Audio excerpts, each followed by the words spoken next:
नमस्कार साथियों, स्वागत है आप सभी का अपने चैनल आमेटा एजुकेशन पर।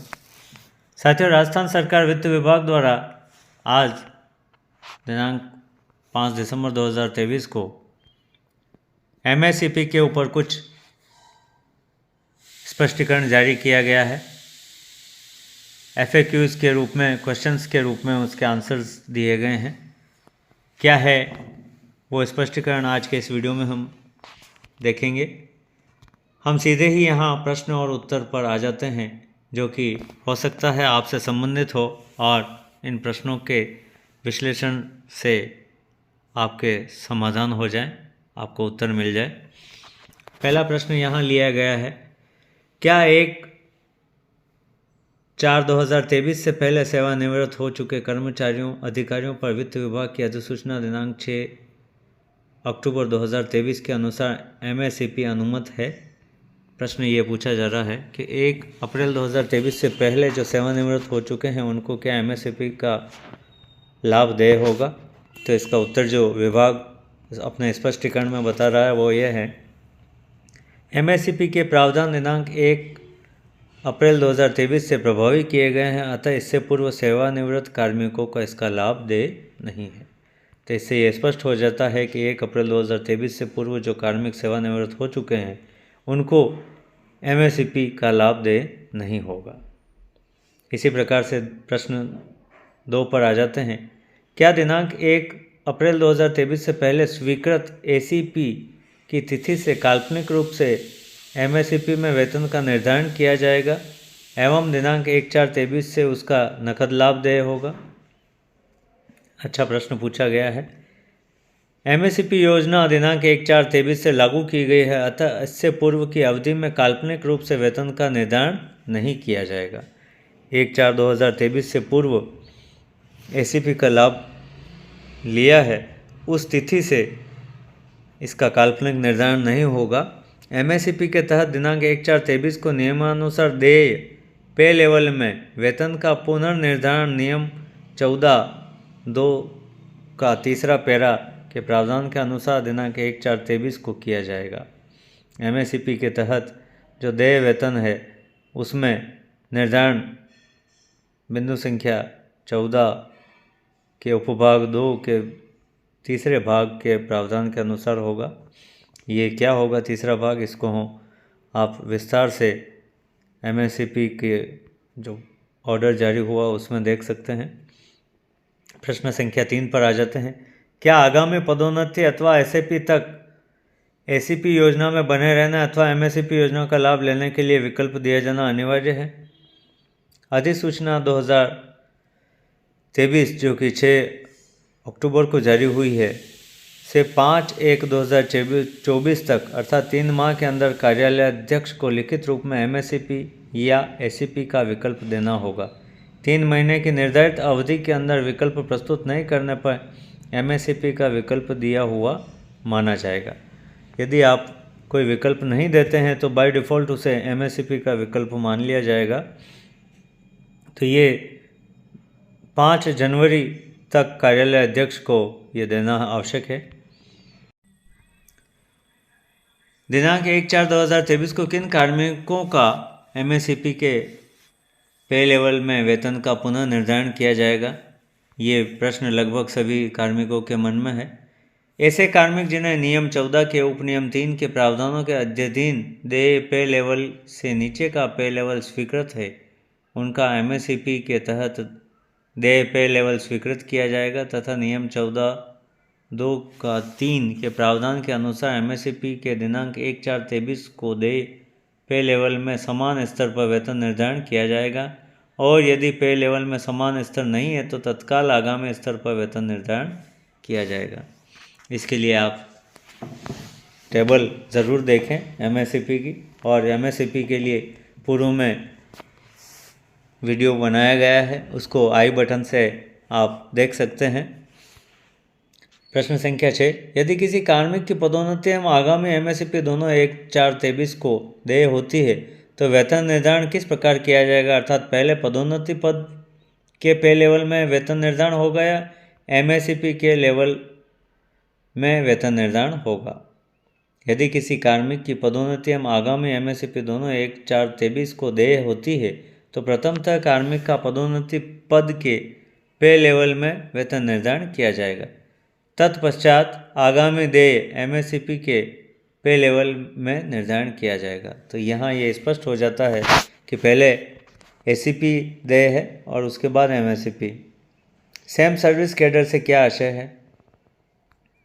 सेम सर्विस कैडर का आशय कार्मिक की जिस सेवा संवर्ग में नियमित नियुक्ति हुई है उस संबंधित सेवा के सेवा नियमों में उल्लेखित पदोन्नति के पदों से है।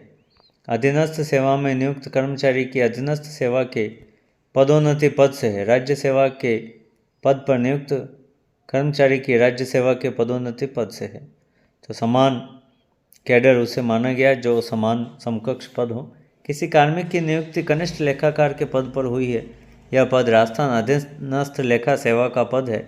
इस सेवा के पदोन्नति पद क्रमशः सहायक लेखा अधिकारी ग्रेड 2, सहायक लेखा अधिकारी ग्रेड 1 है।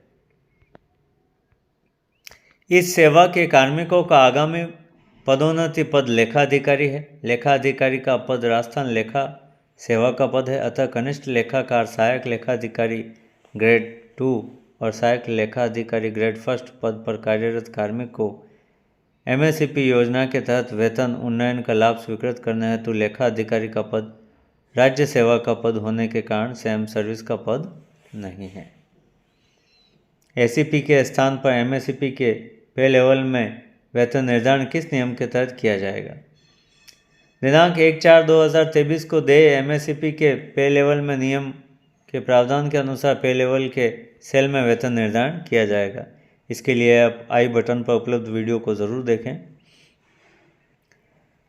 प्रश्न संख्या 9, 1 जनवरी 2013 को कनिष्ठ अभियंता के पद पर नियमित रूप से नियुक्ति एवं जिसकी कोई पदोन्नति नहीं हुई है और 1/1/2022 को 9 वर्ष की नियमित सेवा पूर्ण कर दिनांक 1/4/23 से पहले प्रथम एसीपी के रूप में पे लेवल L11 में प्राप्त कर रहा है, उक्त कार्मिक का दिनांक 1/4/23 को प्रथम एमएससीपी में कौन सा पे लेवल देय होगा? कनिष्ठ अभियंता का पद अधीनस्थ सेवा का पद है। इस पद से सहायक अभियंता के पद पर पदोन्नति होती है जो कि राजकीय सेवा का पद है। इसलिए पदोन्नति पद सेम सर्विस में नहीं होने के कारण उक्त कनिष्ठ अभियंता को दिनांक 1/4/2023 को प्रथम एमएससीपी पर पे लेवल L12 देय होगा। ऐसे कनिष्ठ अभियंता का दिनांक 1/4/23 को पे लेवल L12 में वेतन निर्धारण के प्रावधान के अनुसार होगा।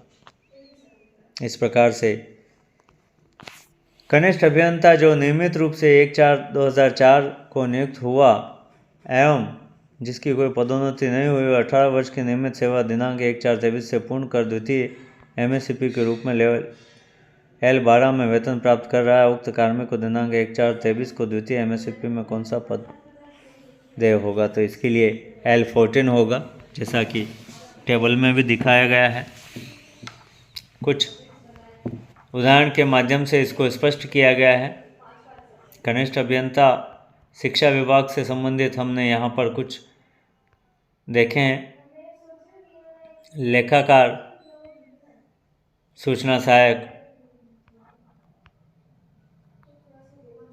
अलग अलग पदों के लिए यहाँ पर स्पष्टीकरण दिया गया है। आप इसको विस्तृत रूप से पीडीएफ डाउनलोड लिंक के माध्यम से अध्ययन कर सकते हैं। यहाँ हम ग्रेड 3 पर आ जाते हैं। एक कार्मिक जो शिक्षक ग्रेड 3 के पद पर नियमित रूप से 1/1/2004 को नियुक्त हुआ एवं कोई पदोन्नति नहीं हुई तथा 18 साल की नियमित सेवा दिनांक 1/4/23 से पूर्ण कर द्वितीय एसीपी में पे लेवल L12 प्राप्त कर रहा है, उक्त कार्मिक को 1/4/23 को द्वितीय एमएससीपी पर कौन सा पे लेवल देय होगा एवं किस पे लेवल में वेतन निर्धारण होगा? उक्त कार्मिक को दिनांक 1/1/2022 को द्वितीय एसीपी पे लेवल L12 स्वीकृत है। दिनांक 1/4/23 को द्वितीय एमएससीपी में उक्त पे लेवल L12 यथावत रहेगा। अतः दिनांक 1/4/23 को पे लेवल में कोई परिवर्तन नहीं होने के कारण वेतन निर्धारण यथावत रहेगा। एक कार्मिक जो शिक्षक ग्रेड 3 के पद पर नियमित रूप से 1 जनवरी 1995 को नियुक्त हुआ और उसकी कोई पदोन्नति नहीं हुई। 27 वर्ष की नियमित सेवा पूर्ण करने पर तृतीय एसीपी प्राप्त कर रहा है। प्रथम पदोन्नति प्राप्त कर वरिष्ठ अध्यापक के पद पर कार्यरत है तथा 27 साल की सेवा दिनांक 1/4/23 से पूर्ण कर एक पदोन्नति में एक चयनित वेतनमान एवं एक एसीपी प्राप्त कर L13 पर कार्य कर रहा है। उक्त कार्मिक को दिनांक 1/4/23 को तृतीय MSCP में किस लेवल में वेतन निर्धारण किया जाएगा? तो उक्त कार्मिक को 27 वर्ष की सेवा पूर्ण करने पर स्वीकृत एसीपी के स्थान पर MSCP के प्रावधान के अनुसार L14 देय होगा और L14 में वेतन निर्धारण किया जाएगा। एक कार्मिक जो वरिष्ठ अध्यापक के पद पर नियमित रूप से 1 जनवरी 2004 को नियुक्त हुआ और उसकी पदोन्नति नहीं हुई तथा 18 साल की सेवा उसकी 1 जनवरी 2023 से पूर्ण कर द्वितीय एसीपी में पे लेवल 13 प्राप्त कर रहा है। उक्त कार्मिक का दिनांक 1/4/2023 को द्वितीय MSCP में किस पे लेवल पे वेतन निर्धारण किया जाएगा? तो यहाँ हम समझते हैं उक्त कार्मिक को MSCP के प्रावधानों के अनुसार पे लेवल पर L14 में वेतन निर्धारण होगा। एक कार्मिक जो सीधी भर्ती से प्राध्यापक या व्याख्याता के पद पर नियुक्त हुआ 2012 में एवं कोई पदोन्नति नहीं हुई तथा 10 साल की सेवा 1/4/23 से पूर्ण कर प्रथम एसीपी पर पे लेवल L13 प्राप्त कर रहा है। उक्त कार्मिक को दिनांक 1/4/23 को प्रथम MSCP में किस लेवल पर निर्धारण किया जाएगा? तो उक्त कार्मिक को 1/4/2023 को MSCP के प्रावधानों के अनुसार L14 में पुनः वेतन निर्धारण किया जाएगा। इस प्रकार से ये कुछ शिक्षा विभाग के पदों पर हमने यहाँ विस्तृत विश्लेषण देखा। वीडियो को ज़्यादा से ज़्यादा शेयर करें। धन्यवाद।